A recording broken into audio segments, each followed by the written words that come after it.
Mi hijo me lanzó una mirada helada y dijo estas palabras: o obedeces a mi esposa o te largas de esta casa. Me quedé paralizado, sintiendo cómo se me apretaba el corazón. Luego simplemente sonreí, agarré mi maleta y me fui sin decir una palabra. 10 días después, 23 llamadas perdidas. ¿Conoces ese momento en que miras a alguien que llevaste en brazos, que cuidaste durante noches de fiebre, alguien a quien enseñaste a dar sus primeros pasos y ya no reconoces nada? Exactamente eso fue lo que sentí cuando mi hijo Miguel me miró directamente a los ojos y pronunció esas palabras. Pero déjame retroceder un poco. Esa mañana de jueves comenzó como tantas otras. Me desperté a las 6. Preparé café, pan dulce recién comprado en la panadería de la esquina, huevos revueltos con queso Oaxaca derretido que se desbordaba por los bordes de la sartén. La casa olía bien, ¿sabes? Ese olor auténtico de hogar que hace bajar corriendo a cualquiera hacia la cocina. Ese aroma de mantequilla caliente mezclada con café recién molido, el que te regresa a los domingos de infancia. Estaba preparando el sazonador para la comida, un mole poblano que dejaba hervir a fuego lento. Estaba dorando cebollas en manteca, viendo cómo los trozos se volvían translúcidos y dorados, sintiendo el aroma dulce subir por el aire cuando escuché esos tacones golpear contra las baldosas de la cocina. Ese sonido seco, regular, casi militar, tac, tac, tac. Vanessa entró a la cocina como si entrara a un ring de boxeo, con esa postura de alguien que se prepara para pelear. Vestido beige ajustado que abrazaba cada curva, cabello perfectamente cepillado con reflejos castaños que mantenía religiosamente cada 15 días en su salón a 1.500 pesos la sesión. Uñas impecables color rojo carmín, ni un solo defecto visible. Era la imagen misma de la perfección superficial, esa que ves en las revistas pero que parece fría al tacto. Tomó una cuchara del cajón, la hundió en mi mole que llevaba cociendo desde hacía 1 hora, probó frunciendo ya la nariz antes de que la salsa tocara su lengua, e hizo esa mueca, esa expresión de asco teatral que ya conocía tan bien, esa que reservaba para todo lo que venía de mí. Ese rostro que había aprendido a temer porque siempre anunciaba una humillación. Roberto está insípido, completamente insípido, parece comida de hospital público. Su voz era cortante como una navaja. No tiene sabor, sin carácter, sin nada. ¿Cómo puede servir esto a la gente? Arrojó la cuchara en el fregadero de acero inoxidable, con un ruido metálico violento que resonó en toda la cocina. Clan, el tipo de ruido hecho a propósito para marcar los espíritus, para puntuar su enojo. Realmente no puedes hacer nada bien, Roberto. Hasta la cocina más básica la arruinas. ¿Es un don que tienes o qué? Respiré profundamente. Sentí el aire entrar en mis pulmones, inflar mi pecho. Conté mentalmente hasta 3, una técnica que había desarrollado a lo largo de los meses para no explotar. 1, 2, 3. Respira, Roberto, no respondas, va a pasar. Siempre pasa. Vanessa, el mole está sazonado exactamente como siempre lo he hecho, con chile ancho, chile mulato, chocolate de Oaxaca, canela de Ceilán y un toque de ajonjolí tostado. A Miguel siempre le ha encantado esta receta desde pequeño. Era su platillo favorito cuando regresaba de la escuela. Precisamente, Roberto, precisamente escupió la palabra como si fuera un reproche mortal. Siempre es lo mismo, siempre los mismos platillos viejos, las mismas recetas de abuela polvorientas, las mismas técnicas pasadas de moda. ¿No ves que las cosas deben cambiar, que el mundo ha evolucionado, que ya no estamos en los años 80? Cruzó los brazos, mirándome de arriba a abajo con ese desprecio apenas disimulado, como si fuera una mancha en una prenda blanca. Por cierto, ese trapo que dejaste colgado frente a la casa es ridículo, absolutamente ridículo. Los vecinos van a pensar que aquí vive gente sin clase. La señora Rodríguez de al lado ya me lo comentó. Me preguntó si habíamos contratado nuevo personal de limpieza. ¿Te das cuenta de la humillación? Sentí una presión dolorosa en mi pecho, como si una mano invisible apretara mi corazón. Ese trapo, ese simple trapo de lino tenía girasoles bordados a mano. Cada puntada, cada pétalo amarillo y cada hoja verde los había bordado yo mismo, puntada por puntada, durante las noches de insomnio después de la muerte de María Elena. cuando no podía dormir, cuando los recuerdos eran demasiado pesados, cuando el silencio de la casa vacía me gritaba a los oídos, bordaba. Era mi terapia, mi manera de mantener las manos ocupadas y la mente más o menos cuerda. María Elena adoraba los girasoles. Decía que siempre seguían al sol, que eran la encarnación misma del optimismo y la perseverancia. Ese trapo era todo lo que me quedaba de ella en esta cocina que habíamos planeado juntos, donde habíamos reído juntos, donde ella me había enseñado a hacer ese famoso mole que Vanessa acababa de insultar. Pero tragué saliva, me tragué las palabras que me quemaban en la lengua. Apreté los puños hasta sentir mis uñas clavándose en las palmas. No respondí. ¿Qué habría podido decir de todas formas? Que ese trapo valía más que toda su ropa de marca, que cada hilo contenía más amor que todo lo que ella conocería jamás. No, me callé como siempre, como lo había hecho docenas de veces antes. Fue en ese momento cuando Miguel apareció en el marco de la puerta. Mi hijo único, mi todo. Entró a la cocina con esa expresión cansada que no le conocía antes de su matrimonio.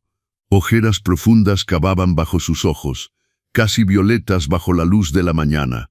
Su corbata estaba chueca, mal anudada, colgando floja sobre su camisa arrugada. Su cabello, antes siempre impecablemente peinado, iba en todas direcciones. Parecía un hombre que cargaba el mundo sobre sus hombros y que estaba a punto de colapsar bajo el peso.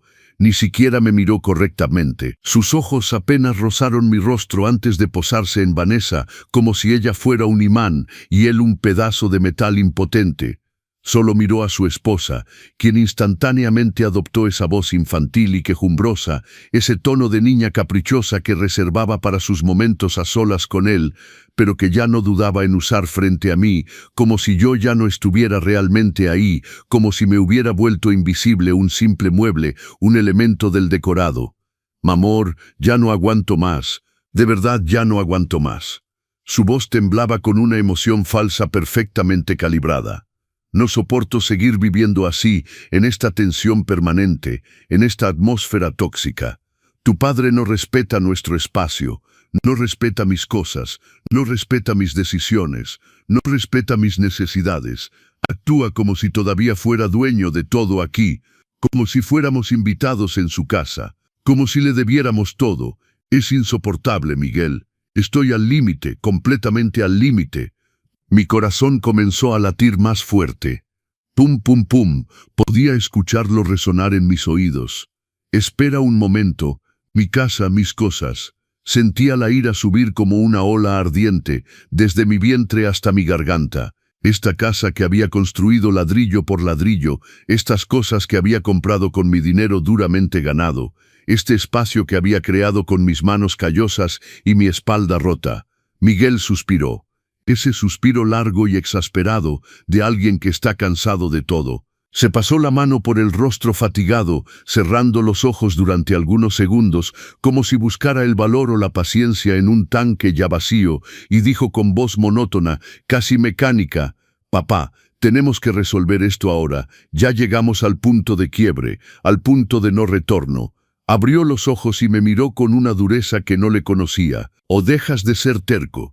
Aceptas que las cosas han cambiado aquí y empiezas a colaborar de verdad con Vanessa, a respetar sus reglas, sus peticiones, su visión de esta casa, o haces tus maletas y encuentras otro lugar donde vivir, porque ya no soporto esta atmósfera, ya no puedo manejar esta guerra permanente, ya no puedo estar en medio, tienes que elegir ahora». El mundo se detuvo, todo se congeló como en esas películas donde el tiempo se suspende. Los ruidos de la cocina desaparecieron. El hervor del mole, el tic-tac del reloj de pared, el zumbido del refrigerador, todo se silenció. Solo quedaba el silencio ensordecedor y las palabras de mi hijo que resonaban en mi cabeza como una sentencia de muerte. Haz tus maletas, encuentra otro lugar, ya no soporto. Miré a mi hijo, lo miré de verdad. Busqué en ese rostro, en esos ojos que conocía desde hacía 30 años, alguna huella del niño pequeño que llevaba en brazos cuando tenía miedo de las tormentas, del pequeñín que se refugiaba bajo mi cobija durante las noches de tormenta. del niño que se despertaba gritando después de una pesadilla y solo se calmaba cuando lo abrazaba contra mí cantándole la canción de cuna que mi madre me cantaba, del muchacho que lloraba en mis brazos después de su primera decepción amorosa a los 15, inconsolable, convencido de que su vida había terminado. Busqué al adolescente que pasaba horas hablándome de sus sueños, de sus proyectos, del hombre que quería llegar a ser. Busqué al joven que el día de su ceremonia de graduación como ingeniero me había abrazado llorando de alegría y había dicho frente a todos sus compañeros: «Papá, todo lo que soy hoy, cada logro, cada victoria te lo debo a ti. Sin ti no sería nada. Eres mi héroe». No encontré nada de todo eso, absolutamente nada. Solo vi a un extraño, a un hombre que no conocía. Un hombre con el rostro de mi hijo, pero con el alma de alguien más. Alguien a quien la vida, o más bien Vanessa, había transformado en una persona que ya no reconocía. Y algo muy extraño pasó en mí en ese momento preciso. No era ira explosiva, no era una tristeza devastadora inmediata, no, era otra cosa, era paz, una paz glacial, cristalina, absoluta y definitiva, como cuando finalmente sueltas algo que habías sostenido demasiado fuerte durante demasiado tiempo y tus dedos adoloridos por fin pueden relajarse, como cuando finalmente entiendes una verdad que habías evitado durante años, que te negabas a ver, que enterrabas bajo capas y capas de negación. Esa verdad simple y brutal: ya no me amaba como un hijo ama a su padre. Tal vez nunca me había amado realmente, tal vez solo había amado lo que yo hacía por él, lo que le daba, la comodidad que le brindaba. Apagué el fuego bajo el mole que hervía suavemente. Vi cómo la llama azul se extinguía progresivamente. Me sequé las manos en el trapo de girasoles, ese trapo que contenía tantos recuerdos y que Vanessa encontraba ridículo. Me quité mi delantal azul con calma, con gestos lentos y deliberados. Lo doblé cuidadosamente como siempre lo hacía y lo colgué en su gancho habitual cerca de la ventana.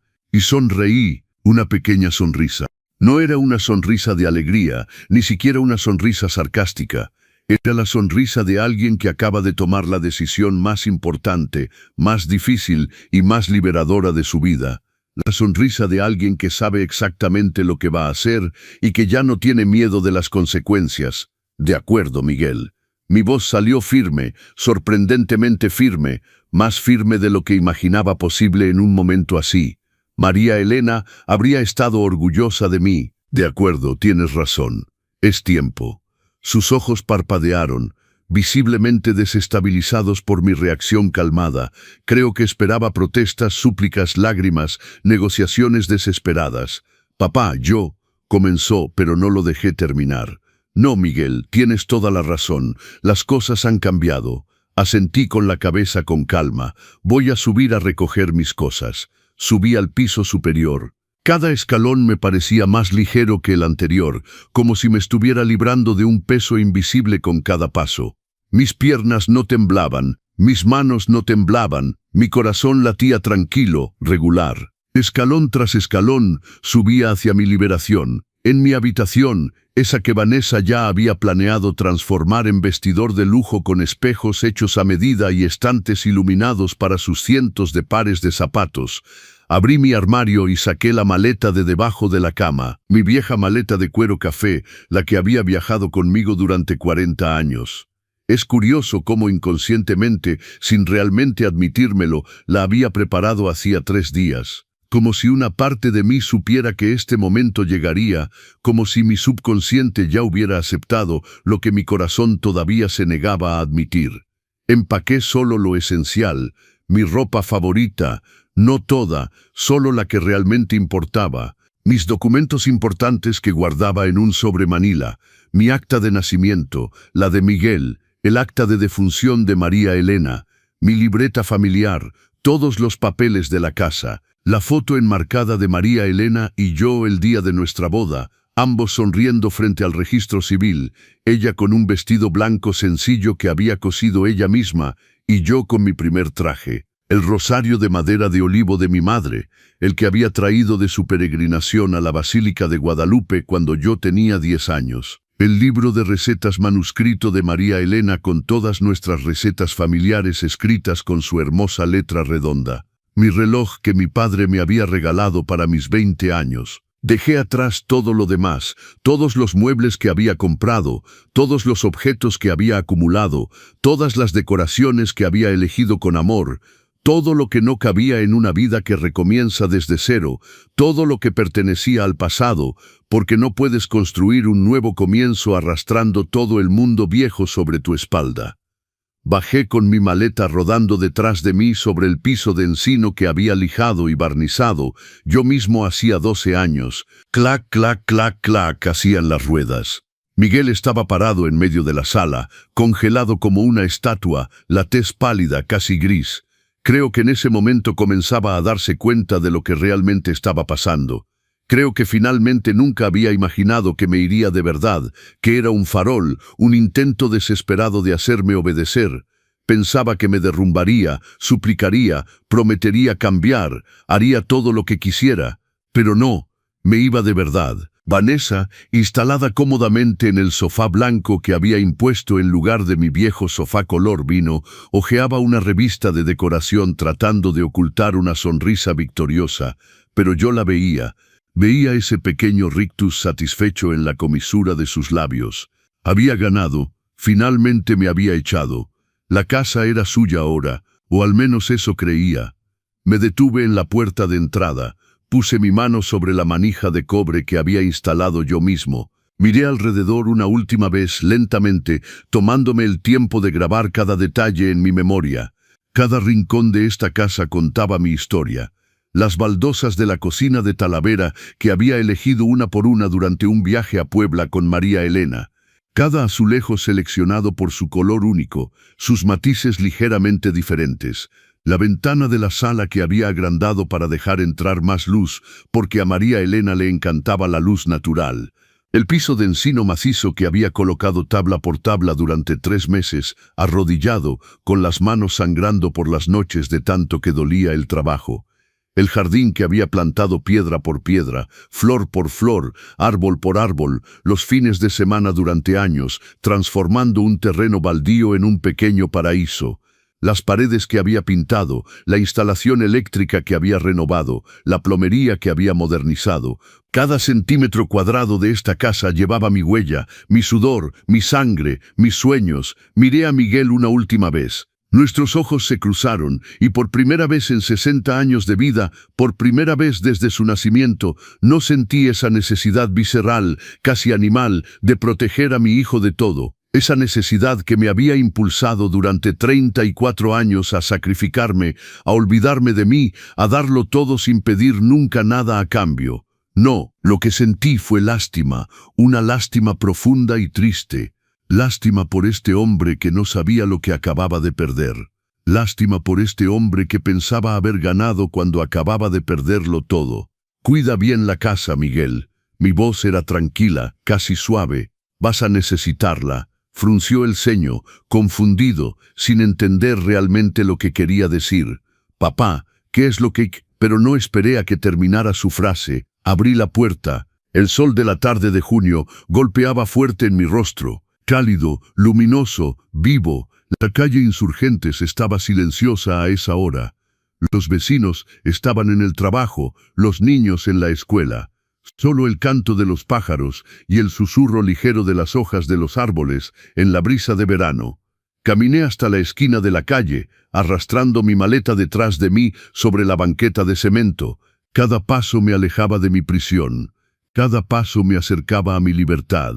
No miré atrás, ni una sola vez, ni un solo vistazo hacia esa casa que había sido mía durante tantos años, ni una sola mirada hacia la ventana donde sabía que Miguel debía estar mirándome partir, probablemente ya carcomido por la duda y el arrepentimiento. No, caminaba hacia adelante, hacia mañana, hacia mí. Saqué mi teléfono del bolsillo y llamé a mi viejo amigo. Alain, soy yo, acabo de llegar. Te espero con el café listo, mi amigo. Ya preparé el cuarto de huéspedes. Y mientras el taxi me alejaba hacia el barrio de Coyoacán donde vivía Alain, mientras veía desfilar las calles de la Ciudad de México por la ventana, sentí algo que no había sentido desde hacía mucho, mucho tiempo. Desde la muerte de María Elena probablemente. Sentí paz, la paz verdadera, esa que viene del interior, esa que no depende de nadie más que de uno mismo. Porque a veces perder todo lo que posees es la única manera de recuperar lo que tienes de más precioso, tu dignidad. Y mi dignidad, después de meses de humillación, de silencio, de compromiso, acababa finalmente de retomar sus derechos. Pero ellos no sabían todavía, Miguel y Vanessa no sabían todavía lo que les esperaba. Pensaban haber ganado, pensaban que la casa era suya ahora, pensaban poder hacer lo que quisieran, se equivocaban rotundamente y muy pronto iban a descubrirlo de la manera más brutal posible. Mientras el taxi me conducía lejos de esa casa, lejos de esa vida, comencé a recordar todo. No era una nostalgia dulce y melancólica, no, era más bien como si toda mi vida se desarrollara frente a mí, como una película en cámara rápida, mostrándome exactamente, precisamente, cómo había llegado hasta ahí, como un hombre que había construido todo con sus propias manos, terminaba expulsado por su propio hijo, cómo el amor incondicional se había transformado en un tapete sobre el cual todos se limpiaban los pies. Tenía 29 años cuando me quedé viudo. 29 años, una edad en la que la mayoría de los hombres construyen su futuro con entusiasmo, hacen planes a 30 años, sueñan con promociones y casas de vacaciones. Yo a los 29 me encontré solo con un niño de 4 años y un océano de deudas que ni siquiera conocía. Miguel tenía apenas 4 años, 4 pequeños años de vida. Todavía usaba pañales de noche porque no siempre controlaba su vejiga durante el sueño. Todavía se chupaba el pulgar cuando estaba cansado. Llamaba a su madre Mamá Estrella porque a María Elena le encantaba observar el cielo nocturno con él. Cada noche, sin excepción, con buen tiempo o lluvia, ella lo llevaba al balcón después de la cena, lo instalaba en su regazo envuelto en una cobija y miraban las estrellas juntos. Le contaba historias sobre las constelaciones, Orión el cazador, la Osa Mayor, Casiopea. Inventaba leyendas maravillosas que hacían brillar los ojos de Miguel. ¿Ves esa estrella allá arriba, mi amor? Es la estrella de tu bisabuelo. Te cuida desde allá arriba. Miguel escuchaba fascinado, señalando con su dedito hacia el cielo. También fue un jueves cuando mi vida dio un vuelco. Es extraño como los peores días de mi vida siempre llegaron en jueves, como si este día de la semana tuviera algo maldito para mí. El jueves 14 de marzo de 1996, esa fecha está grabada a fuego en mi memoria. Recuerdo cada detalle con una precisión aterradora. María Elena había salido temprano esa mañana para ir al Hospital General de México, donde trabajaba como enfermera en el servicio pediátrico. Adoraba su trabajo. Decía que cuidar niños le daba sentido a su vida, que cada sonrisa de un pequeño paciente curado valía todos los sacrificios del mundo. Dedicada hasta la médula, trabajadora incansable, honesta como el oro, se levantaba a las 5:30 todas las mañanas sin quejarse nunca. Besaba a Miguel dormido, luego a mí, tomaba su café de pie en la cocina, viendo las noticias, y partía a tomar el metro línea 3 para cruzar la ciudad. Debía regresar para el almuerzo como de costumbre. Siempre comíamos juntos los jueves porque era su día de descanso prolongado. Era nuestro ritual sagrado, nuestro momento juntos. Yo siempre preparaba algo especial. Ese jueves había planeado hacer chiles en nogada, su platillo favorito, el que había pedido durante semanas, pero el teléfono sonó antes de las 11. Un timbre estridente que desgarró el silencio de la casa. Estaba jugando con Miguel en la sala. Construíamos una torre con bloques de madera. Se reía a carcajadas cada vez que se derrumbaba. Contesté, «Bueno, señor Mendoza». Una voz femenina profesional, tensa. «Sí, soy yo, aquí del Hospital General de México». Es sobre su esposa, María Elena Mendoza. Mi sangre se heló instantáneamente. Mi corazón dejó de latir durante una fracción de segundo. «¿Qué pasa? ¿Está bien? Hubo un accidente de tránsito en el trayecto. Un accidente muy grave, señor. Debe venir inmediatamente». Recuerdo haber agarrado a Miguel, haberlo dejado urgentemente con nuestra vecina, la señora Gómez, quien lo adoraba, y haber corrido hasta el hospital. Corrí, literalmente corrí durante 20 minutos a través de toda la ciudad. Mis pulmones ardían, mis piernas me dolían, mi corazón latía tan fuerte que pensaba que iba a explotar. Pero corría como si mi velocidad pudiera cambiar algo, como si llegar más rápido pudiera salvarla. Cuando llegué al hospital sudando, con el rostro descompuesto, ya era demasiado tarde. Ya había terminado. Ya se había ido. Un médico con bata blanca me llevó aparte en un pasillo blanco y frío que olía a desinfectante. Señor Mendoza, lo siento mucho, hicimos todo lo posible, pero las heridas eran demasiado graves. No tuvo ninguna oportunidad. El impacto fue demasiado violento. Su esposa falleció hace media hora. El mundo se derrumbó, literalmente se derrumbó a mi alrededor. Recuerdo haberme apoyado contra la pared para no caer. Recuerdo haber cerrado los ojos muy fuerte esperando que cuando los abriera, todo esto sería solo una pesadilla horrible. Pero no, era real. María Elena estaba muerta. María Elena, mi estrella, la madre de mi hijo, la mujer de mi vida, se había ido, volado, desaparecido en un segundo por culpa de un conductor borracho que se había pasado un alto a 100 kilómetros por hora en pleno centro de la ciudad. Me dejaron verla una última vez. Estaba acostada en una camilla cubierta con una sábana blanca hasta el cuello, en paz. Parecía que dormía. Su largo cabello castaño estaba extendido alrededor de su rostro. Tomé su mano. Ya estaba fría. Lloré. Lloré como nunca había llorado en mi vida. Sollozos que venían de lo más profundo de mi ser, gritos que salían de mis entrañas. El dolor era físico, como si me arrancaran un órgano vital con las manos desnudas. Y luego, mientras todavía estaba asimilando esta pérdida insoportable, descubrí algo más. Algo que transformó mi dolor en pesadilla total. María Elena tenía deudas. Muchas deudas, miles y miles de pesos de deudas que yo no conocía, que me había ocultado, que manejaba sola en el más grande secreto. Al regresar a casa esa noche, al revisar sus papeles para preparar el funeral, encontré las cartas.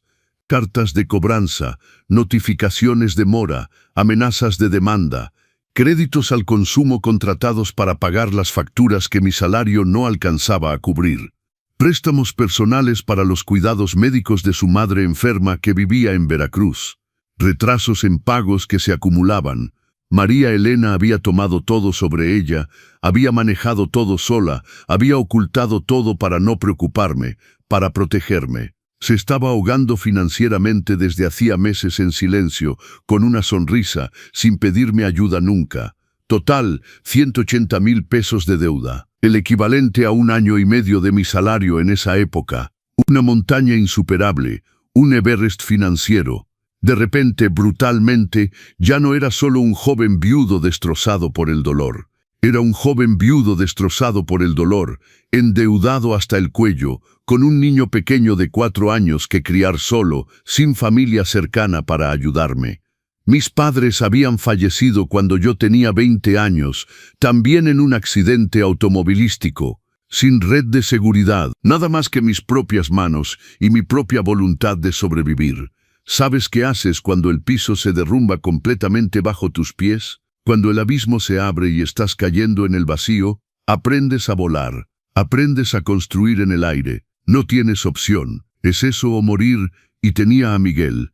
Mi pequeño Miguel que acababa de perder a su mamá y no entendía por qué no regresaba. Papá, ¿cuándo regresa mamá Estrella? Quiero ver a mamá Estrella. ¿Cómo explicas la muerte a un niño de 4 años?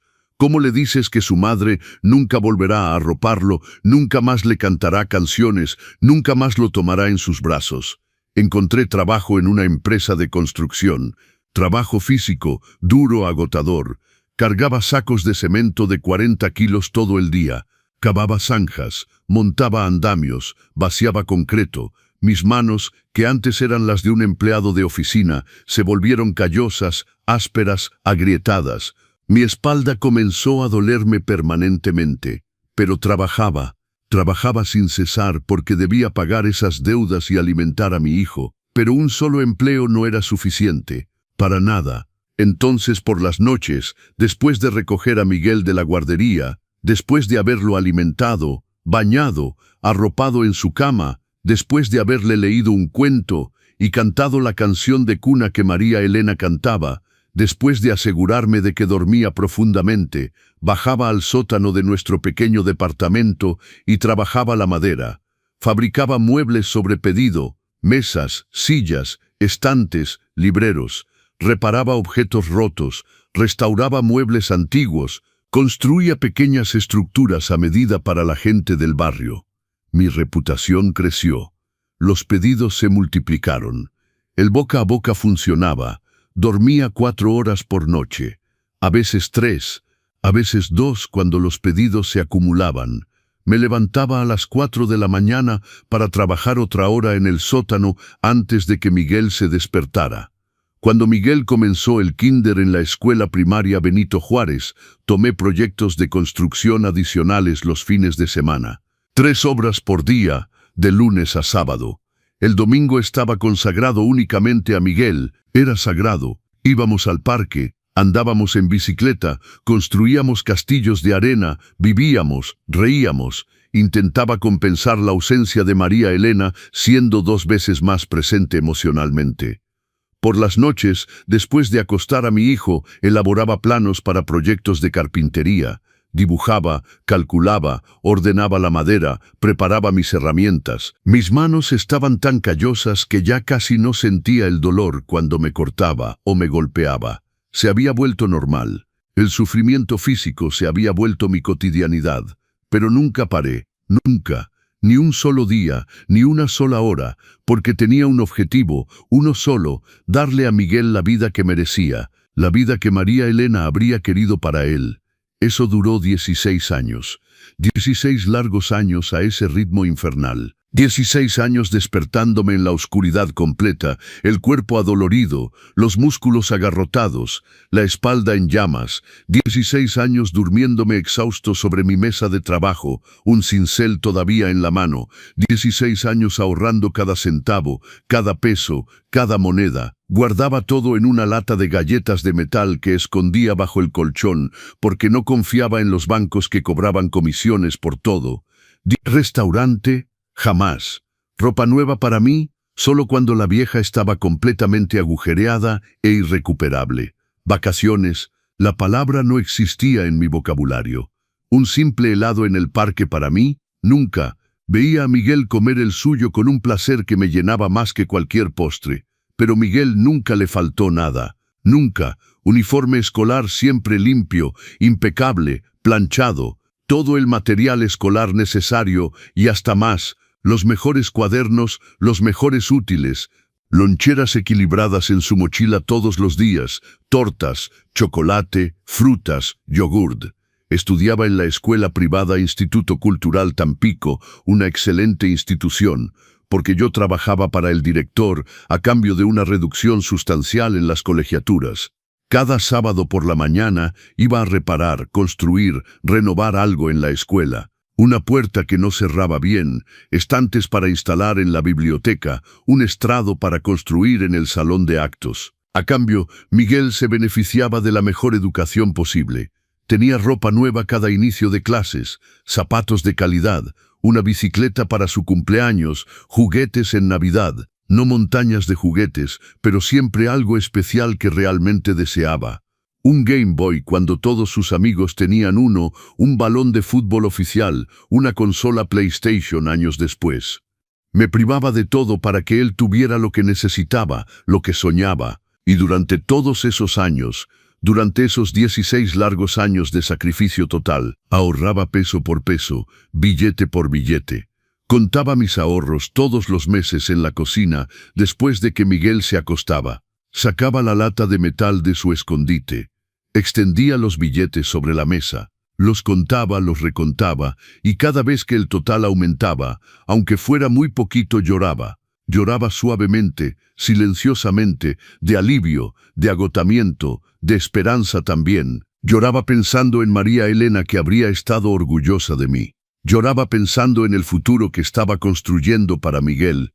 Ese dinero olía a sudor, olía a madera recién cortada, olía a cemento húmedo, olía a renuncia absoluta, olía al amor paterno más puro que existe. Cada billete representaba horas de trabajo encarnizado. Cada moneda representaba un sacrificio, una comida saltada, un dolor ignorado, una fatiga superada. Cuando finalmente reuní la suma necesaria, cuando conté por última vez y me di cuenta de que tenía suficiente, era el 2009, 380,000 pesos, una fortuna en esa época, el resultado de 16 años de labor ininterrumpida. El dinero valía mucho más que hoy, el poder adquisitivo era diferente. Con esa suma realmente podías comprar algo valioso. Compré un terreno en las afueras de la Ciudad de México, en el barrio de Tlalpan, que apenas comenzaba a desarrollarse. Nadie lo quería en esa época. Todos los agentes inmobiliarios me decían lo mismo. Señor Mendoza, está muy lejos del centro, muy alejado, no hay nada allá, sin comercios, sin transporte decente, nunca valdrá nada. Va a perder su dinero. Mejor invierta en un departamento en la ciudad. Pero yo veía otra cosa. Veía potencial, veía el futuro, veía los planes de urbanización de la ciudad que preveían desarrollar ese barrio.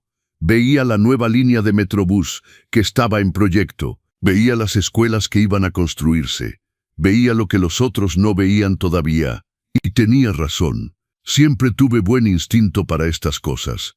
Compré un terreno de 700 metros cuadrados por 150,000 pesos. Buen precio, buena oferta, inversión inteligente. Y luego cada fin de semana sin excepción, Miguel y yo íbamos allá. Tenía 12 años cuando comenzamos. Todavía un niño, pero ya suficientemente grande para ayudar. Me ayudaba a cargar los ladrillos, a mezclar el cemento en la revolvedora que había rentado, a sostener las tablas mientras yo clavaba, a pasarme las herramientas. Trabajábamos lado a lado, padre e hijo, construyendo juntos nuestro futuro. Con mis habilidades en construcción adquiridas durante todos esos años en las obras, construí los cimientos yo mismo, cavé, vacié el concreto, levanté los muros portantes. Aprendí a colocar mortero mirando libros y observando a los albañiles profesionales en mis obras. Aprendí a instalar la plomería siguiendo planos y haciendo preguntas. Aprendí electricidad leyendo manuales y siendo extremadamente prudente. Hice todo yo mismo, absolutamente todo, excepto las partes que requerían legalmente a un profesional certificado, como la conexión al gas y la inspección eléctrica final.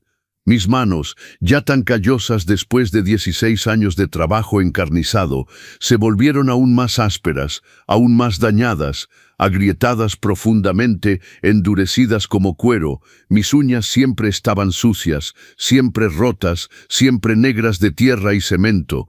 Mi espalda me dolía tanto que algunas noches literalmente no podía dormir. Me quedaba acostado en mi cama, los ojos abiertos, sintiendo cada vértebra gritar de dolor. Tomaba antiinflamatorios como si fueran dulces, pero a la mañana siguiente estaba de vuelta en la obra porque abandonar no era una opción. El fracaso no era una opción, pero cada ladrillo colocado era una victoria personal, cada pared que se elevaba era una promesa cumplida, cada ventana instalada era un paso más hacia nuestro sueño. Mi hijo tendría un hogar, un verdadero hogar, una verdadera casa. No un departamento estrecho en renta, no una vivienda temporal, no, una casa.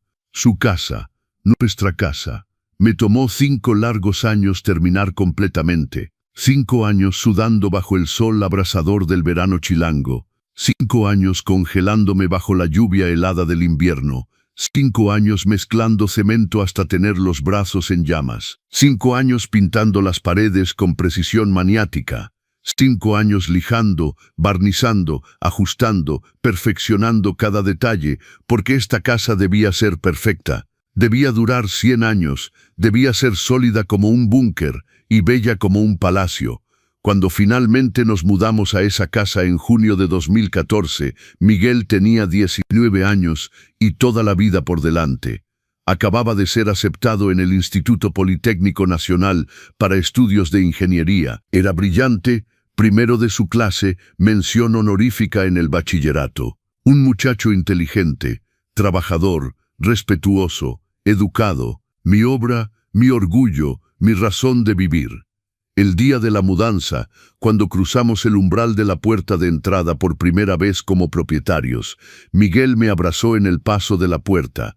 Me abrazó fuerte, muy fuerte, como no lo había hecho desde que era pequeño, y dijo con la voz quebrada por la emoción, las lágrimas corriendo libremente por sus mejillas: «Papá, eres el hombre más fuerte que conozco, el más valiente, el más determinado. Nunca olvidaré todo lo que has hecho por mí, nunca.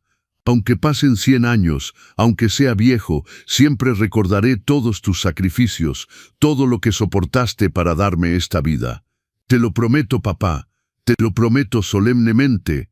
Le creí con todo mi corazón. ¿Cómo no creerle? Tenía lágrimas en los ojos, temblaba de emoción, su voz era sincera, cada palabra parecía venir de lo más profundo de su alma. Pensé que todo había valido la pena. Cada hora de sueño perdida, cada dolor físico, cada sacrificio, todo, absolutamente todo. Porque mi hijo era feliz, mi hijo tenía un futuro, mi hijo me amaba y me respetaba. Esta historia te está llegando al corazón. En los consejos del abuelo, compartimos historias reales de vida, dignidad y justicia. Suscríbete para no perderte relatos como este que nos recuerdan el valor del sacrificio y el respeto. Qué ingenuo era. Qué ciego estaba, qué estúpido fui al creer que el amor filial era eterno e incondicional. Pagué sus estudios en el Politécnico. Vi 500 pesos al mes de colegiaturas en esa época, más la vivienda de estudiante, más los libros, más la comida, más el transporte. Total aproximadamente 12,000 pesos al mes. Una fortuna. Pero seguía trabajando, seguía aceptando todas las obras que me proponían. Aceptaba turnos nocturnos particularmente bien pagados. Me mataba trabajando, pero Miguel tenía la mejor educación posible. Era todo lo que importaba. Miguel obtuvo su título de ingeniero en junio de 2019 con mención honorífica. Una vez más, lloré de orgullo en la asamblea durante la ceremonia de graduación. Mi hijo, mi niño pequeño, ingeniero. Un verdadero oficio, un bello futuro. Encontró un excelente empleo 3 semanas después de su graduación en Petróleos Mexicanos, la gran empresa petrolera nacional. Ganaba 45,000 pesos al mes desde el principio. Una muy buena situación. Comenzó a ganar bien su vida, a tener dinero ahorrado, a poder comprarse lo que quisiera. Y yo seguí viviendo en esta casa que había construido, la casa que llevaba mi sudor en cada rincón, mi historia en cada pared, mi alma en cada piedra. Esta casa que hoy, 10 años más tarde, efectivamente vale su peso en oro, porque el barrio de Tlalpan se desarrolló exactamente como lo había previsto.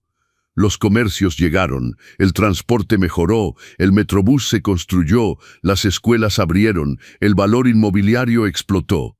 Mi terreno que valía 15 o 50,000 pesos ahora vale 1,400,000. La casa completa vale fácilmente 2,5 millones de pesos, según las estimaciones de los agentes inmobiliarios que me buscan regularmente. Y fue de esta casa que construí ladrillo por ladrillo con mis manos, que mi hijo acababa de echarme. Mi propio hijo, el muchacho por quien lo había sacrificado todo, por quien había renunciado a todo, por quien había sufrido durante años. Me había echado de mi hogar, de mi casa, de mi obra, de mi vida. Es curioso cómo la vida nos enseña las lecciones más duras de la manera más cruel, ¿no es cierto? Uno piensa que el amor paterno es suficiente. Uno piensa que los sacrificios serán reconocidos, apreciados, honrados. Uno piensa que darlo todo crea gratitud eterna.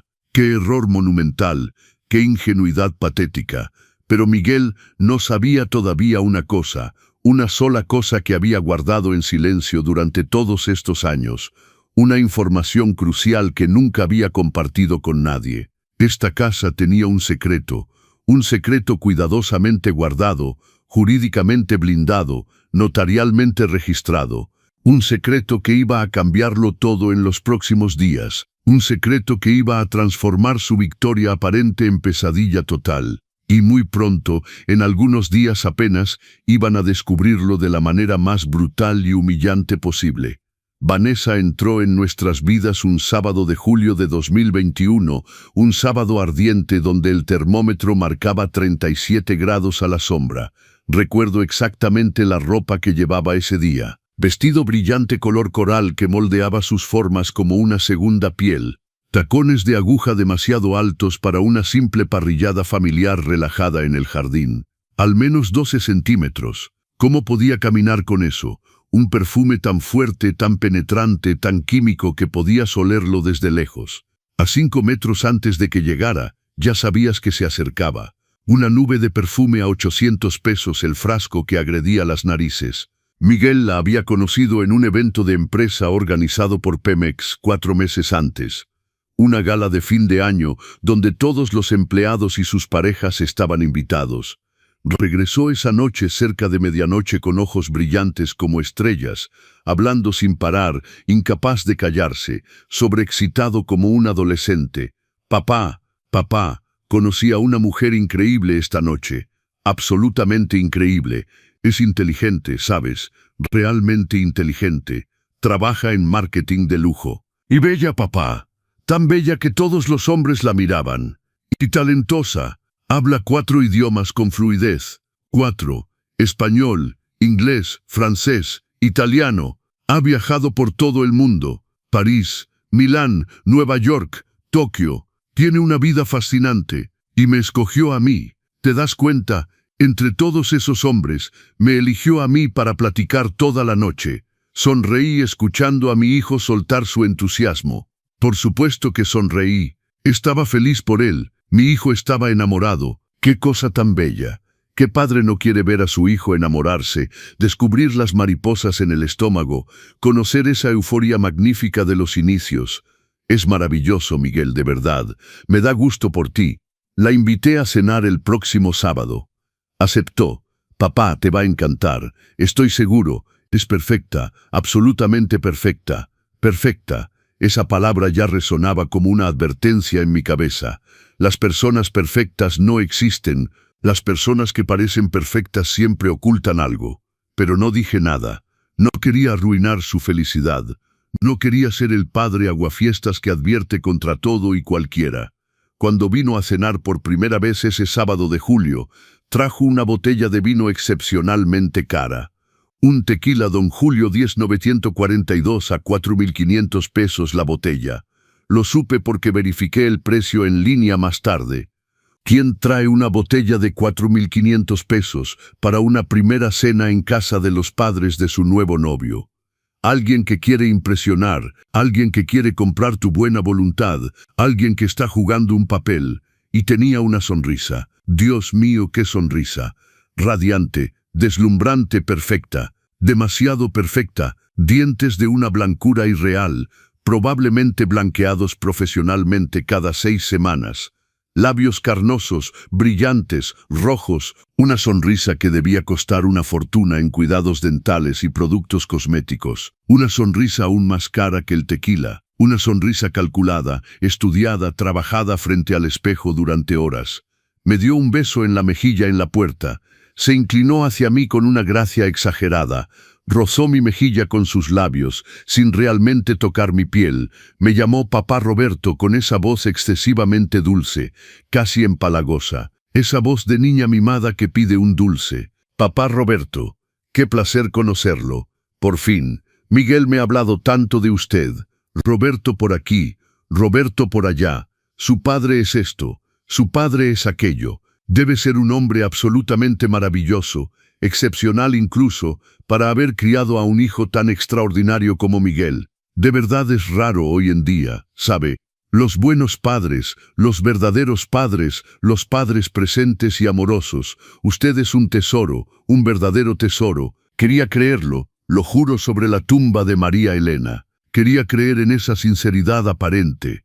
Quería creer que esta mujer estaba realmente conmovida, realmente impresionada, realmente admirativa. Pero había algo indefinible, algo que no podía nombrar precisamente, pero que sentía intuitivamente. Una nota falsa en la melodía, una disonancia sutil, algo en sus ojos que no correspondía a sus palabras. Era como cuando ves un animal magnífico en la naturaleza, un zorro rojo de pelaje flamante, magnífico a la vista, fascinante, pero te das cuenta de que calcula cada movimiento, que estudia el terreno, que mide las distancias, que planifica su ataque o su huida, que siempre está constantemente en modo supervivencia y estrategia, nunca realmente relajado, nunca realmente auténtico, siempre en representación. Durante la cena que había preparado con cuidado, unos chiles rellenos de picadillo con nogada, arroz a la mexicana, frijoles refritos de la olla, ensalada verde del jardín, ella elogió absolutamente todo. «Oh, papá Roberto, está delicioso, absolutamente divino. Cocina como un chef profesional. De verdad, rara vez he comido unos chiles en nogada tan bien preparados y perfectamente sazonados. ¿Y esta nogada, de dónde es? ¿La hace usted mismo?» «Sí, con nuez de Castilla fresca. La compro en el mercado de Coyoacán». «¿Del mercado? ¡Qué encantador! ¡Qué auténtico!» Ya no se ve eso hoy en día. Y la casa, esta magnífica casa, es absolutamente encantadora, llena de carácter, llena de alma. Sus ojos recorrían las habitaciones mientras hablaba. Tiene un aire muy vintage. Sí, eso es. Vintage auténtico, retro. Vintage. Esa palabra me golpeó como una bofetada. Vintage. No lo había dicho con afecto o nostalgia. Lo había dicho como alguien que identifica algo anticuado, pasado de moda, caducado, algo que pertenece al pasado y debería quedarse ahí. Vintage. Como un mueble viejo que encuentras en el ático y que tiras o revendes por 3 pesos. Pero tal vez me equivocaba. Tal vez era demasiado desconfiado, demasiado protector, demasiado paranoico. Tal vez veía problemas donde no los había. Después de todo, Miguel era adulto ahora. Tenía 27 años. Era ingeniero. Ganaba bien su vida. Era capaz de elegir a su pareja. ¿Quién era yo para juzgar, para criticar, para dudar? Noté cómo tocaba los objetos en la sala mientras hablaba. Sus dedos de uñas perfectamente arregladas acariciaban el sofá color vino, se deslizaban sobre el aparador antiguo de encino macizo que había restaurado yo mismo, acariciaban las cortinas de terciopelo que había elegido con tanto cuidado porque a María Elena le encantaba el terciopelo. Tocaba todo, evaluaba todo, tasaba todo, como un tasador en una subasta, como alguien que hace un inventario detallado antes de una adquisición, como un depredador que marca su territorio. ¡Qué casa realmente encantadora, querido papá Roberto! Sonrió con todos sus dientes blancos deslumbrantes. Tiene realmente un encanto único. Ya no construyen así hoy en día. Es una lástima. Todo es tan moderno y frío ahora. Aquí es cálido, acogedor, familiar. Hizo una pausa, sus ojos escrutando aún los menores rincones.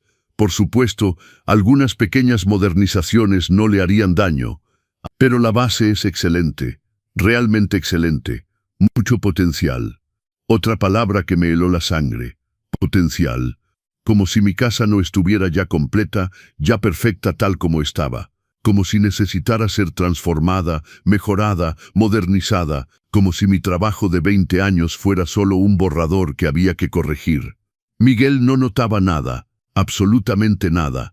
Estaba completamente, totalmente, patéticamente a la deriva en su océano de amor, ciego, sordo, inconsciente. Miraba a Vanessa como si fuera la octava maravilla del mundo, como si el sol brillara únicamente para ella, como si el universo entero girara alrededor de esta mujer. Bebía sus palabras, se reía de todos sus chistes, incluso los menos graciosos, anticipaba sus menores necesidades. ¿Quieres más agua, mi amor? ¿Tienes frío, mi cielo? Voy a buscar tu chal. ¿Estás cansada, mi vida? Podemos irnos cuando quieras. Era patético, realmente patético ver a mi hijo tan inteligente, tan brillante, tan educado, transformado en perrito obediente. 6 meses después, una fría mañana de enero de 2022, Miguel vino a mi habitación a las 7 de la mañana, me despertó con un café, se sentó al borde de mi cama y anunció la noticia con una sonrisa de oreja a oreja. «Papá, me voy a casar, voy a casarme con Vanessa. Es la mujer de mi vida, mi alma gemela, mi mitad. Nunca he estado tan seguro de algo. No quiero pasar el resto de mi vida con ella». Mi corazón se hundió, literalmente se hundió en mi pecho como un barco que hace agua. Sentí un peso enorme caer sobre mí, una premonición terrible, un presentimiento negro. ¿Pero qué podía decir? No, no te cases con ella. No confío en ella. ¿Qué padre dice eso a su hijo adulto sin prueba concreta, solo por una intuición, un feeling, un malestar difuso? Entonces tragué saliva, me tragué mis dudas, ahogué mis temores y abracé a mi hijo sonriendo lo mejor que pude. Si eres feliz, Miguel, entonces yo soy feliz. Es todo lo que importa para mí. Tu felicidad, siempre. Tu felicidad antes que todo. Gracias, papá. Gracias por entender. Gracias por apoyarme. Vas a ver, Vanessa va a ser una hija maravillosa para ti. Ya te adora. No para de decir cuán maravilloso eres, cuánta suerte tiene de entrar a nuestra familia. Me adora. Qué mentira, qué manipulación. Pero no dije nada. Sonreí, asentí con la cabeza. Jugué mi papel de padre comprensivo y solidario. La boda fue en abril, un sábado soleado, grande, lujosa, ostentosa, llena de gente que no conocía. 180 invitados, de los cuales conocía tal vez 15 personas. Todos los demás eran amigos y colegas de Vanessa, su gran familia extendida, sus relaciones profesionales. Vanessa quería absolutamente todo perfecto. La palabra compromiso no existía en su vocabulario. Quería la boda de princesa que había soñado desde que tenía 5 años, un banquete prestigioso a $1.200 por persona. No de cientos. No $1.200 mínimo, porque quería camarones en entrada y arrachera importada como plato principal. Una decoración floral con flores importadas de Colombia, Ecuador, Holanda, rosas de jardín inglesas, peonías fuera de temporada, orquídeas raras. Total, $80.000 solo por las flores que iban a morir 3 días después. Un grupo de mariachi en vivo con 8 músicos profesionales. $95.000 por 4 horas de música. Un fotógrafo y videógrafo profesional premiado internacionalmente. Un vestido de novia a medida de un diseñador de Polanco. $50.000 por un vestido que usaría solo una vez en su vida. El total ascendía a $50.000. 20.000 pesos por un solo día, por una sola fiesta, por algunas horas de celebración. El equivalente a 2 años de mi salario cuando era joven. El equivalente a lo que algunas familias ganan en 3 años. Miguel vino a verme 3 semanas antes de la boda. Visiblemente incómodo, incapaz de mirarme a los ojos, miraba el piso, se retorcía las manos, sudaba a pesar del fresco de marzo. Papá, sé que es mucho dinero, realmente mucho, sé que es excesivo, pero Vanessa suspiró profundamente. Vanessa siempre ha soñado con esta boda desde su infancia. Es su día más importante. Quiere que todo sea perfecto, memorable. Y yo quiero hacerla feliz. Es mi papel de futuro esposo, ¿no? Realizar sus sueños. ¿Cuánto necesitas?, pregunté con calma, aunque mi corazón ya latía con fuerza. Tragó saliva con dificultad. Su nuez de Adán hizo un movimiento visible. 20.000 pesos en total. Su voz era apenas audible. He logrado ahorrar 460.000 con mis bonos y ahorros de los últimos 3 años, pero me faltan 60.000. Finalmente levantó los ojos hacia mí, ojos llenos de esperanza y vergüenza mezcladas. Sé que es enorme. Sé que no tengo derecho a pedirte esto. ¿Pero podrías ayudarme? Por favor, te lo pagaré. Prometido, cada mes te haré una transferencia regular hasta el último peso. A la mañana siguiente estaba en el banco Banamex de la Plaza Coyoacán desde la apertura a las 9 de la mañana. Retiré 60.000 pesos de mis ahorros, mi colchón de seguridad, mi cojín financiero, el dinero que guardaba preciosamente para emergencias médicas, para mi vejez, para los días de lluvia que vendrían inevitablemente. Mi red de seguridad que me había tomado 10 años reconstituir después de haber gastado todo en la construcción de la casa. Regresé a casa con el sobre Kraft lleno de billetes de 500 y 1.000 pesos. Se lo di a Miguel, que me esperaba ansiosamente en la sala. Toma, hijo.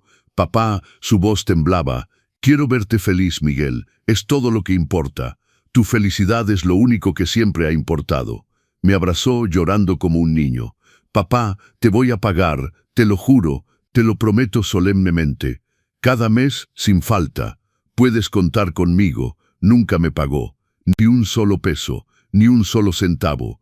Ni una sola vez mencionó el tema, como si esos 60,000 pesos nunca hubieran existido, como si se los debiera, como si fuera normal que un padre financiara la boda extravagante de su hijo adulto que ganaba 4 veces más que él.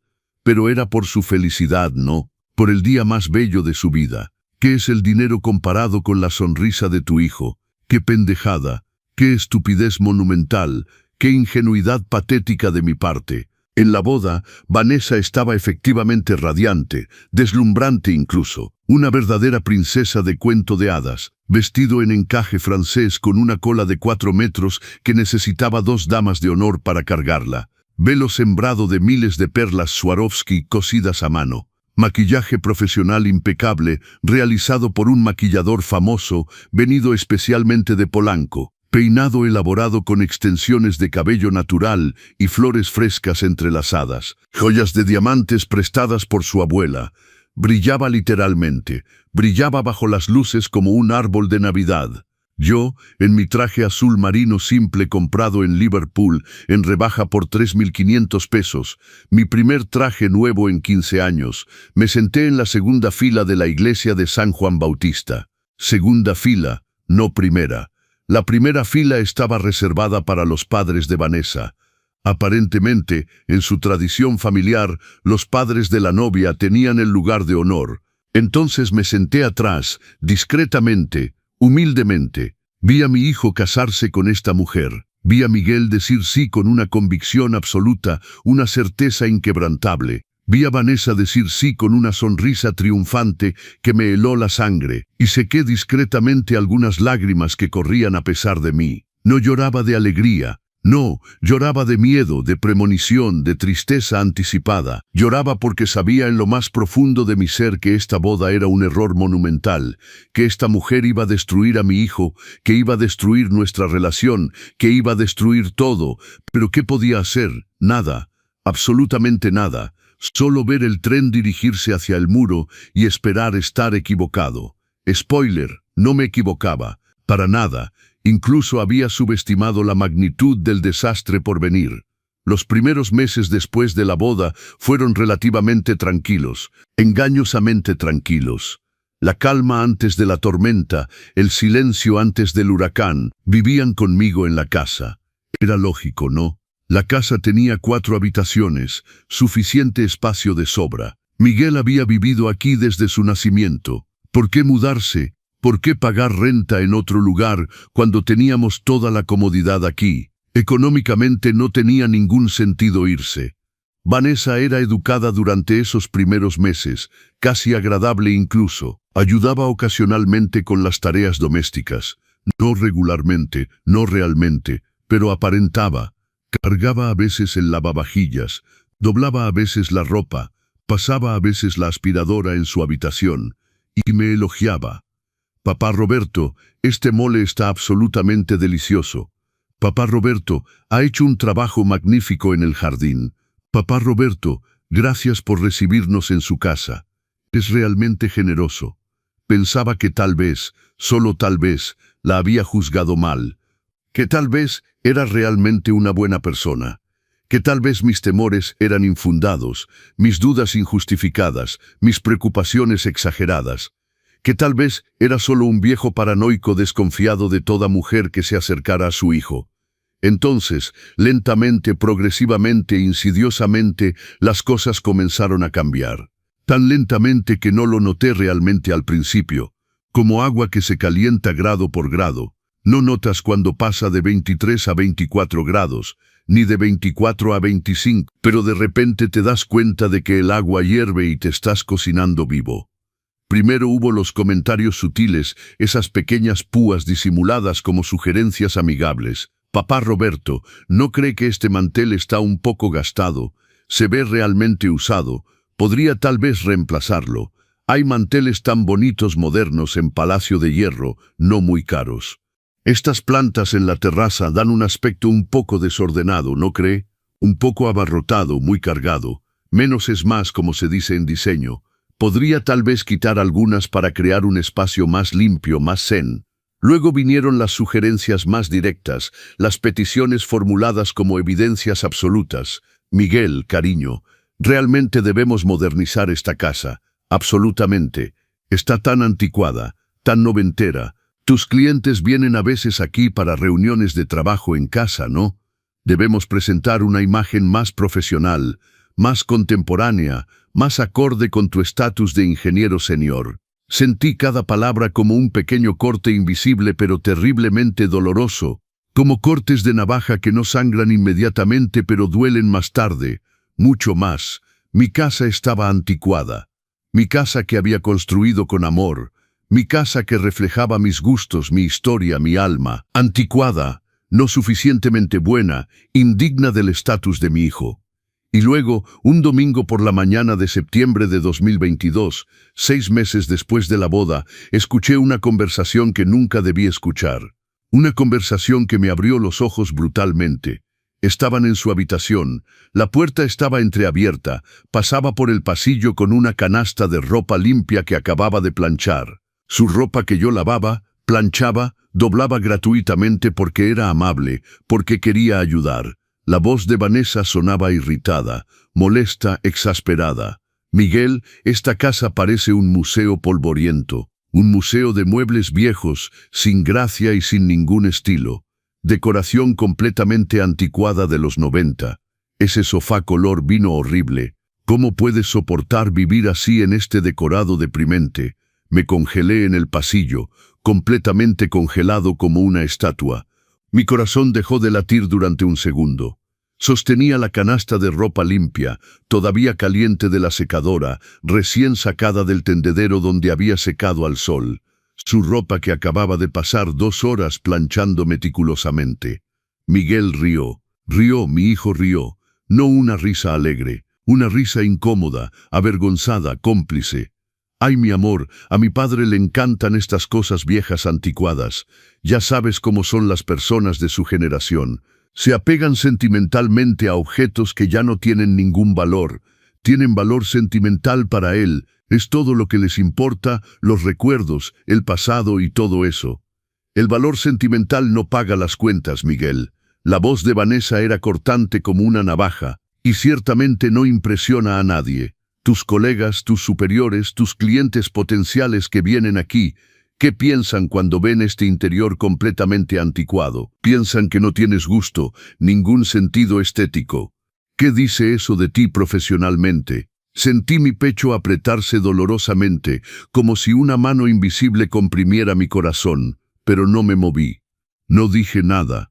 Me quedé ahí, paralizado, escuchando a mi nuera demoler sistemáticamente todo lo que había creado y a mi hijo asentir pasivamente. Continué hasta mi habitación como un zombi. Cerré la puerta silenciosamente. Me senté al borde de mi cama. Miré alrededor. Cada objeto en esta habitación, en esta casa, tenía una historia. La cama de encino macizo que había construido con mis propias manos para nuestro 10º aniversario de matrimonio. La cómoda que María Elena y yo habíamos comprado en un tianguis y restaurado juntos durante 3 fines de semana. Las cortinas que había elegido porque eran exactamente del color favorito de María Elena. La alfombra que habíamos traído de nuestro único viaje a Oaxaca, pero para Vanessa solo eran cosas viejas anticuadas sin valor. Basura estorbosa, obstáculos a su proyecto de transformación total. Fue en ese momento preciso que entendí una verdad terrible, irrefutable, devastadora. Vanessa no había entrado en nuestras vidas por amor a mi hijo. Había entrado por pura ambición, por cálculo frío, por estrategia deliberada. Quería algo, y ese algo era esta casa, mi obra, mi legado. Pero eso era solo el comienzo de mi pesadilla, el puro comienzo, porque lo que seguiría sería 1000 veces peor. La transformación de la casa comenzó 3 meses después de esa conversación que había sorprendido. Octubre de 2022. Pero no fue brutal. Oh no, no fue una demolición repentina y violenta. Fue mucho más insidioso que eso. Fue como un veneno lento, metódico, que mata poco a poco, célula por célula, sin que te des cuenta realmente hasta que es demasiado tarde. Hasta que te das cuenta de que ya estás muerto por dentro. Primero fue el sofá, mi sofá color vino. Ese magnífico sofá de terciopelo color vino tinto que había comprado en 2011 de un tapicero artesanal de la Condesa, pagado en 12 meses sin intereses, 24.000 pesos en total. Recuerdo perfectamente el día que llegó. Era un sábado por la tarde soleado de junio. El repartidor y yo lo habíamos subido con dificultad por las escaleras. Era pesado, macizo, sólido, calidad verdadera, no esa basura de Ikea que se desmorona después de 2 años. Miguel, que tenía 23 años en ese entonces, me había ayudado a desembalarlo. Habíamos reído quitando el plástico protector. Lo habíamos posicionado juntos en la sala, probando diferentes ángulos, diferentes posiciones, hasta encontrar el lugar perfecto. «Es magnífico, papá». Había sonreído sentándose en él por primera vez. Tan cómodo, se adapta perfectamente a la habitación. El color es elegante, realmente elegante. Le da carácter a la sala. Nos habíamos sentado los dos esa noche. Vimos una película juntos, compartimos una pizza, bromeamos, uno de nuestros últimos bellos momentos padre e hijo antes de que todo cambiara. Ese sofá tenía historia, cada cojín contenía recuerdos. Las noches viendo las noticias, cansado después de un día de trabajo, hundiéndome en sus cojines suaves. Los domingos por la tarde cuando Miguel se acostaba con la cabeza en mis rodillas, cuando tenía migraña o simplemente necesitaba consuelo. Las noches de cine donde nos acurrucábamos los dos con palomitas caseras, los momentos de lectura tranquila con un buen libro y una taza de té. Miles de horas de vida vividas en ese sofá. Un sábado por la mañana de octubre, regresé del mercado de Coyoacán, donde iba todos los sábados desde hacía 20 años a comprar mis frutas, verduras, queso, carne con los mismos comerciantes que me conocían por mi nombre. Eran las 10:30. Tenía mis 2 bolsas de compras llenas de productos frescos, jitomates bien maduros, calabacitas, berenjenas, un pollo de rancho, buen queso Oaxaca que olía divinamente fuerte. Entré a la sala y simplemente ya no estaba, desaparecido, evaporado. En su lugar reinaba un sofá blanco, inmaculado, minimalista, moderno, escandinavo, líneas rectas y frías, ninguna curva, ninguna suavidad. Parecía un sofá de sala de espera de dentista o de despachos de arquitectos ultramodernos. Frío, impersonal, incómodo con solo mirarlo. El tipo de sofá en el que no puedes realmente relajarte, en el que debes sentarte derecho, correctamente, sin jamás desparramarte. ¿Dónde está el sofá?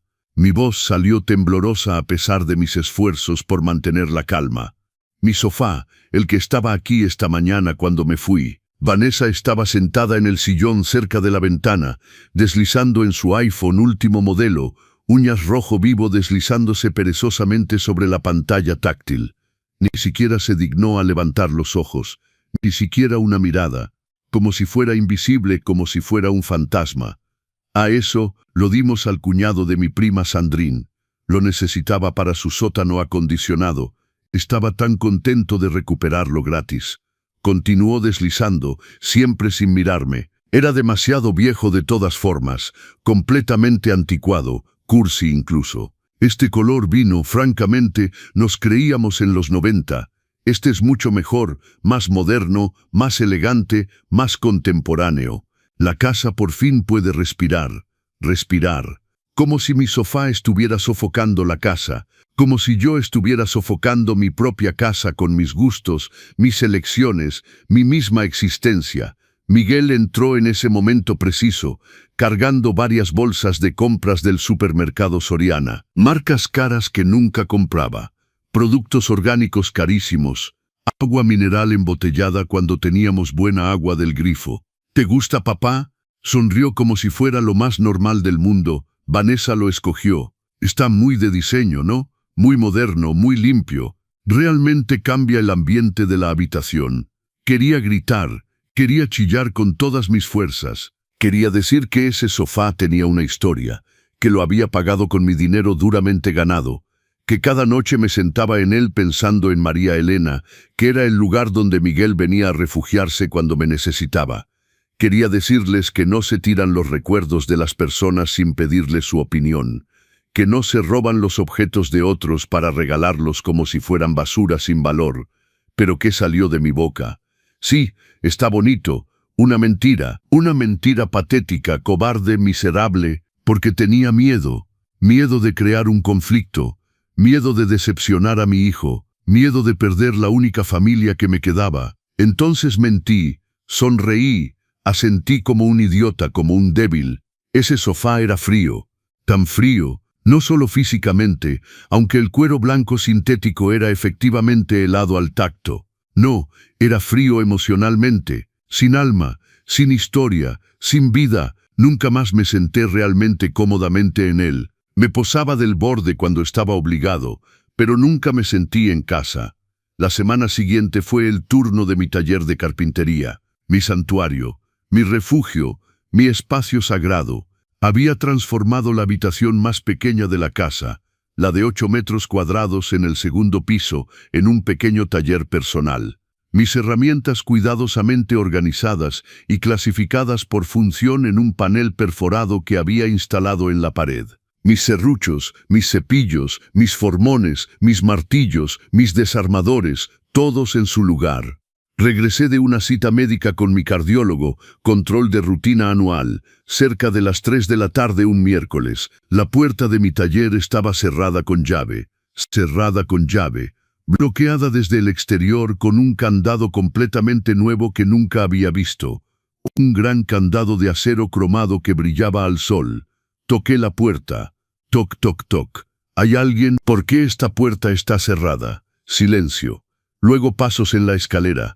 Vanessa apareció, subiendo los escalones con sus eternos tacones que repiqueteaban. Clac, clac, clac, clac. Tenía una llave en la mano. La llave del candado. Mi candado en mi puerta en mi casa. Abrió con una sonrisa. Esa sonrisa falsamente inocente que siempre escondía algo malo. Ah, papá Roberto, olvidé avisarle. Disculpe, de verdad. Es que verá, vamos a transformar esta habitación en vestidor para Miguel y para mí, un verdadero vestidor digno de ese nombre con estantes hechos a medida, cajones, espejos, buena iluminación. ¿Entiende? Nuestra ropa está esparcida por toda nuestra habitación actualmente. Es un caos total. Realmente nos falta espacio de almacenamiento. Ya contacté a un carpintero profesional. Viene a tomar medidas el próximo lunes. Los trabajos comienzan en 2 semanas. Mi corazón se heló. Mis manos comenzaron a temblar. Y mis cosas, mis herramientas, mis proyectos en curso. Oh, no se preocupe para nada. Sonrió aún más ampliamente como si me anunciara buenas noticias. Ya hice que todo fuera guardado adecuadamente por una empresa de mudanzas. Todo está en la bodega que Miguel rentó cerca de su trabajo, la de Viaducto, ¿sabe? El almacén Storage Plus, bodega número 247. Todo está ahí, bien guardado, bien protegido, seguro.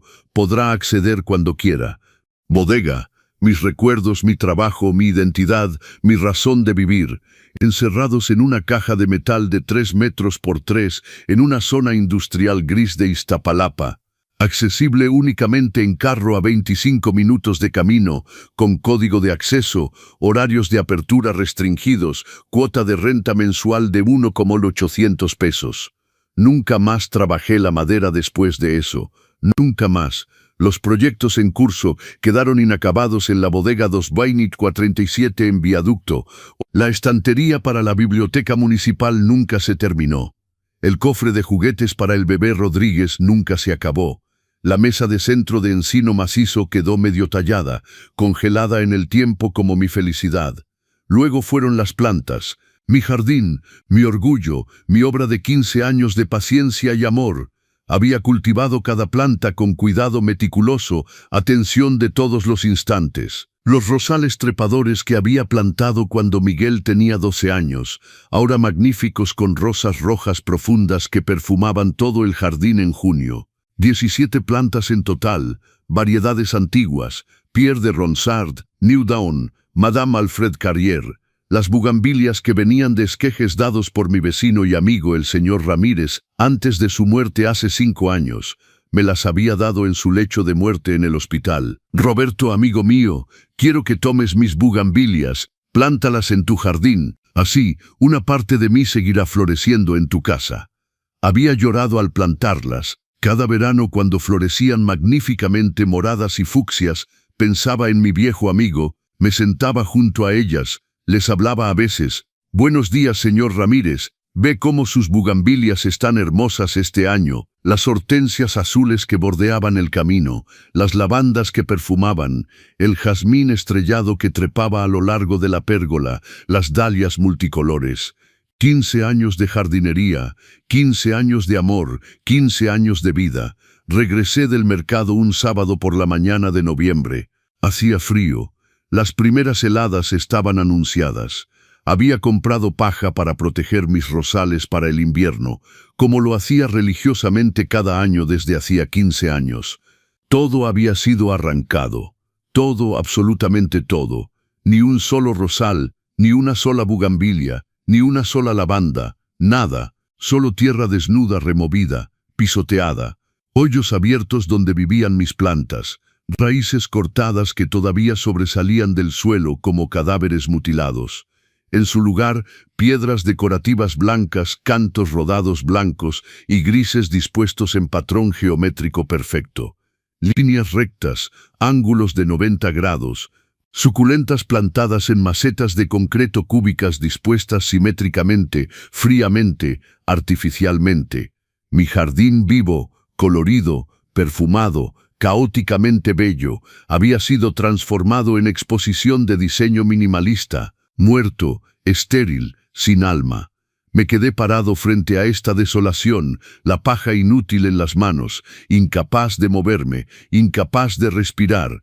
Era como si me hubieran arrancado una parte de mi cuerpo, como si me hubieran amputado. Mis piernas ya no me sostenían. Tuve que sentarme en los escalones de la terraza para no caer. Vanessa salió de la casa, café en mano, sonrisa satisfecha en los labios.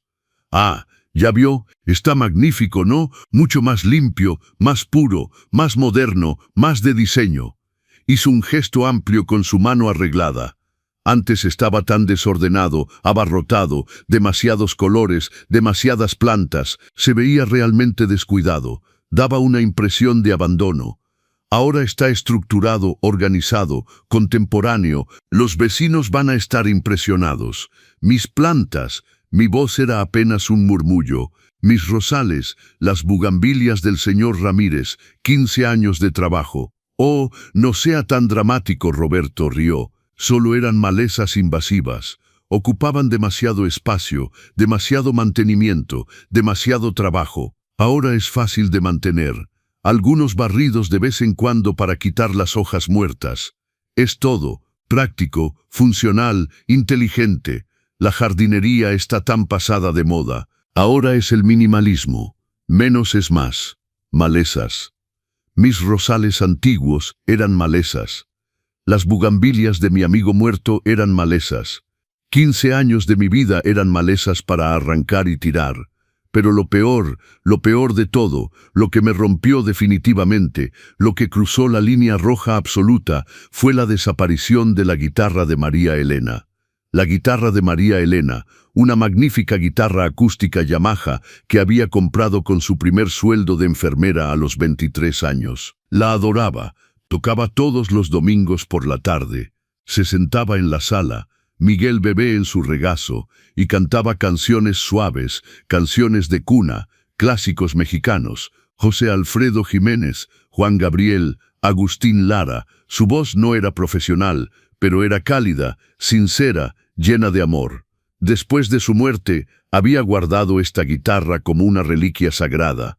No sabía tocarla yo mismo, nunca había aprendido. Pero la guardaba en su estuche original, bien protegida, en el armario de la sala.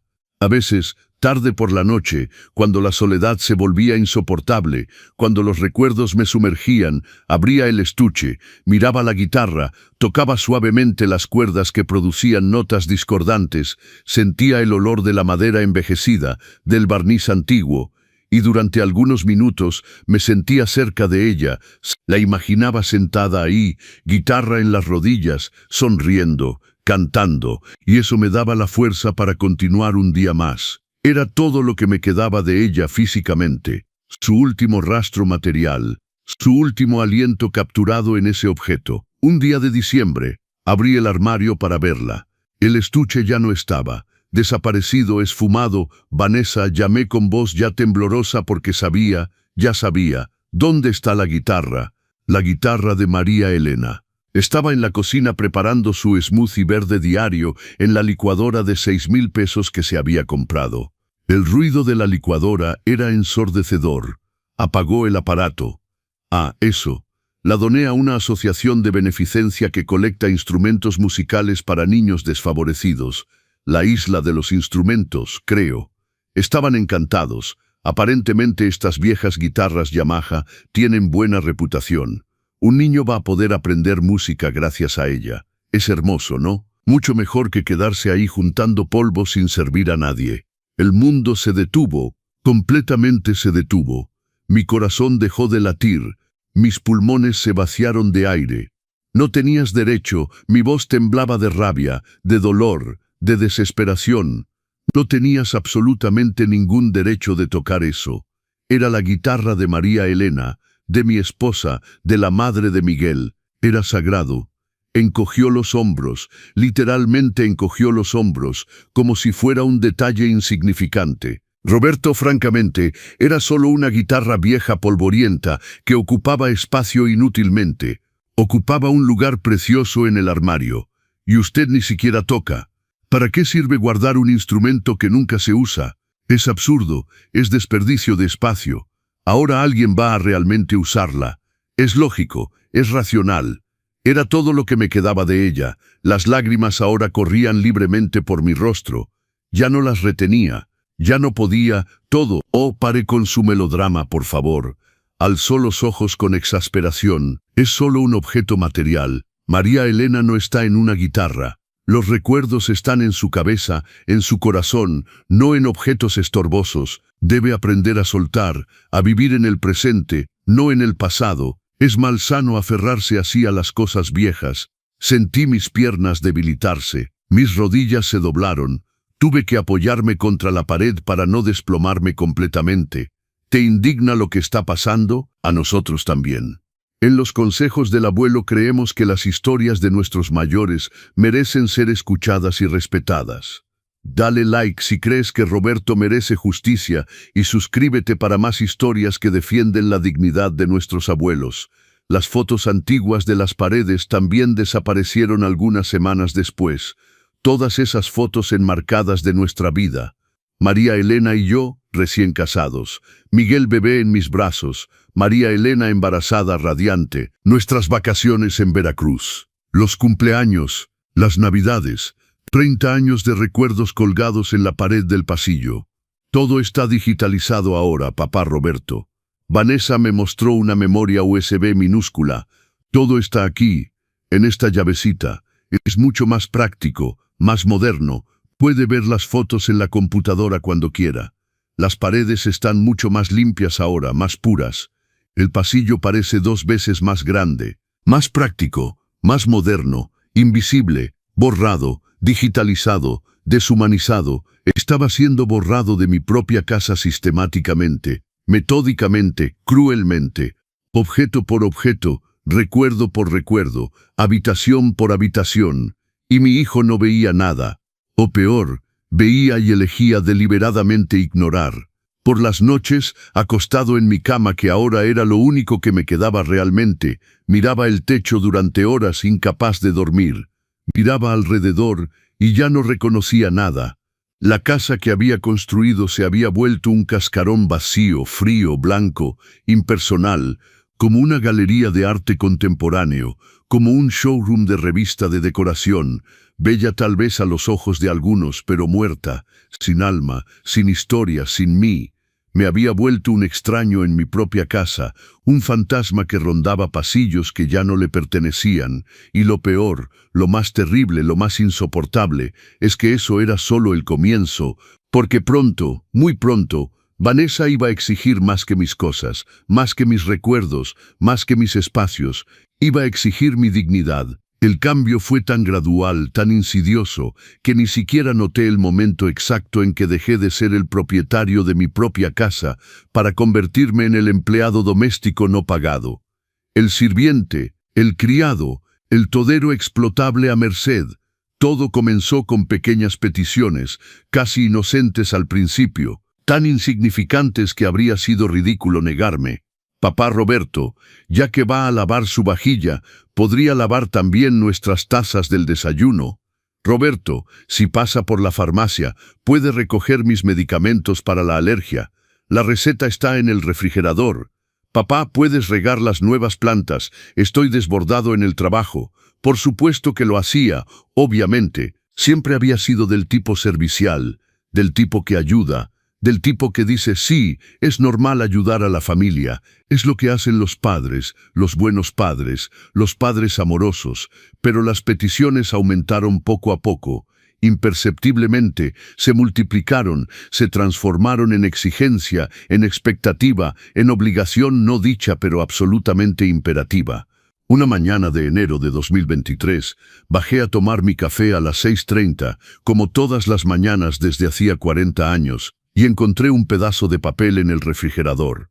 Una lista escrita con la caligrafía cuidadosa y aplicada de Vanessa, colgada con un imán decorativo en forma de calavera de azúcar que había comprado en uno de sus viajes de compras.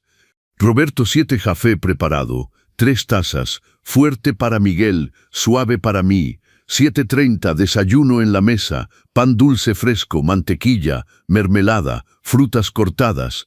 10, jardín mantenido, barrer las piedras, limpiar la terraza. 12, vía principal limpiado, que excusado, regadera, lavabo, espejo impecable, productos organizados. Comida del mediodía preparada, entrada, plato, postre. Seguir la ficha de receta pegada en la pared, sin sal agregada para mí. Miguel quiere pescado al vapor los martes. 16, Thion Fesomf, general, lavandería de ropa de casa plus planchado de camisas. Miguel necesita planchado ligero en el cuello. 18:30, aperitivo listo para nuestro regreso. Tabla de quesos artesanales. Únicamente vino orgánico a temperatura ambiente. Cena servida en la mesa. 3 tiempos, vajilla lavada inmediatamente después. Y al final de la lista, en letras mayúsculas subrayado 3 veces. Gracias de no usar más la cafetera después de las 10h. El ruido nos despierta cuando hacemos la mañanera los fines de semana. Firmado Vanessa Hernández. Miré esa hoja tamaño carta como se mira una sentencia de muerte. No dije nada. Solo tomé un imán y la dejé ahí, bien en el centro de la puerta del refrigerador. Luego preparé el café. 3 tazas, fuerte para Miguel, suave para ella. Pan dulce fresco cortado en abanico como en las revistas porque todavía era en ese momento el tonto que creía que el amor de un padre podía soportar todo. Los meses que siguieron fueron un descenso al infierno lento y metódico. Hacía todo, absolutamente todo. La limpieza, las compras, la cocina, la ropa, el jardín. Bueno, lo que quedaba de él. Barrer las piedras blancas cada 2 días para que el espacio respirara. Hasta limpiaba los zapatos de tacón de Vanessa. Planchaba su ropa interior de encaje al vapor porque la plancha dañaba el licra. Y cuanto más hacía, más ella exigía.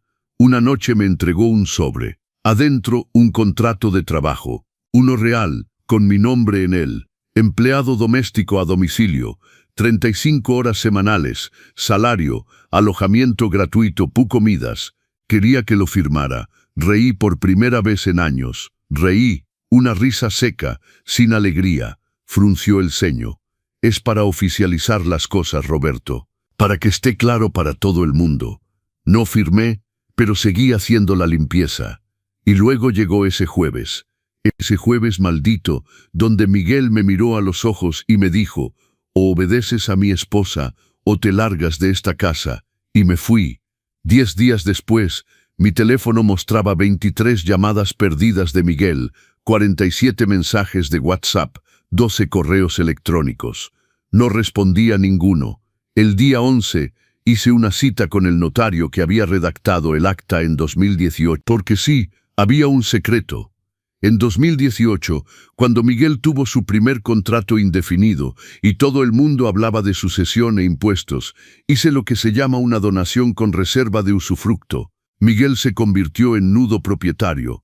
Yo me quedé como usufructuario vitalicio. En otras palabras, la casa estaba a su nombre, pero yo tenía el uso exclusivo, el disfrute total y el derecho de rentarla o habitarla hasta mi muerte. Estaba escrito negro sobre blanco en casa del maestro Benítez, notario en Ciudad de México. Podía expulsar a cualquiera de esta casa, incluso a mi propio hijo. Simplemente pedí al notario que enviara una notificación por actuario judicial. 3 días después, a las 8:17 precisa, el actuario tocaba la puerta de mi casa. Vanessa abrió en bata de seda, el cabello despeinado, creyendo que era el repartidor de Amazon.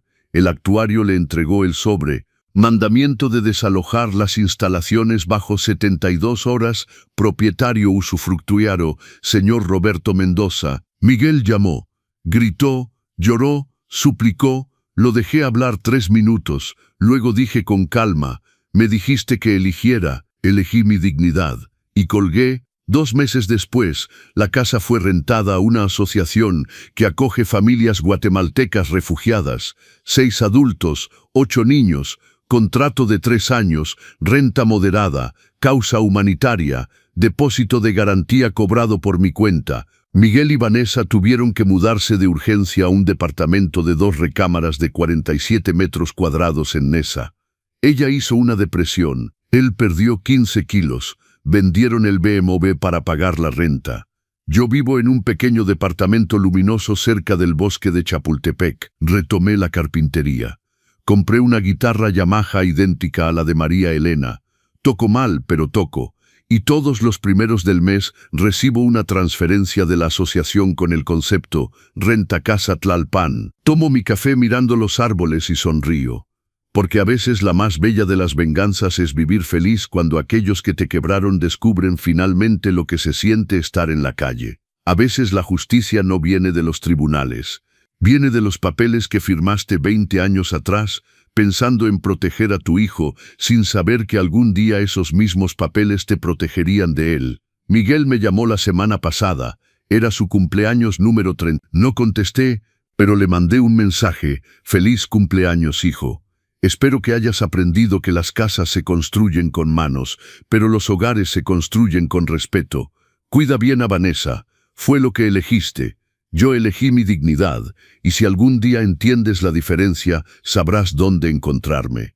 Pero hasta entonces, disfruta tu departamento en Nesa. Yo estaré aquí, en mi departamento cerca de Chapultepec, tocando la guitarra que tu esposa regaló y sonriendo cada vez que llega el 1 del mes. Tu papá que te quiere, pero que se quiere más a sí mismo ahora, Roberto. Nunca respondió, pero sé que lo leyó, y sé que cada noche, cuando ve ese techo agrietado de su departamento en Nesa, cuando escucha a los vecinos pelear a través de las paredes delgadas, cuando Vanessa se queja del espacio, del barrio, de la vida que ahora tienen, se acuerda de aquella casa en Tlalpan. La casa que construí ladrillo por ladrillo, la casa que era suya por papel, pero mía por derecho, la casa donde ahora 8 niños guatemaltecos corren felices por el jardín que Vanessa destruyó y que yo mandé replantar con la renta que ellos deberían estar disfrutando. Y cada vez que pienso en eso, tomo mi guitarra, toco las 4 notas que he aprendido y me río, porque la vida tiene un sentido del humor muy particular.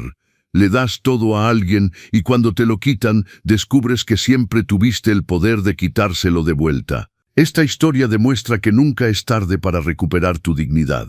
Si Roberto te inspiró, comparte este relato con alguien que necesite escucharlo. Suscríbete a los consejos del abuelo para más historias de vida, justicia y lecciones que nuestros mayores nos enseñan. ¿Y tú, qué harías en el lugar de Roberto? Déjanos tu opinión en los comentarios. Solo que ahora ya no lo quiero de vuelta. Ahora solo quiero mi paz, mi dignidad, mi pequeño departamento con vista a los árboles, mi café por las mañanas sin listas pegadas en el refrigerador, mi guitarra desafinada y el 1 de cada mes, esa dulce transferencia bancaria que me recuerda que a veces ganar es simplemente dejar que los demás pierdan.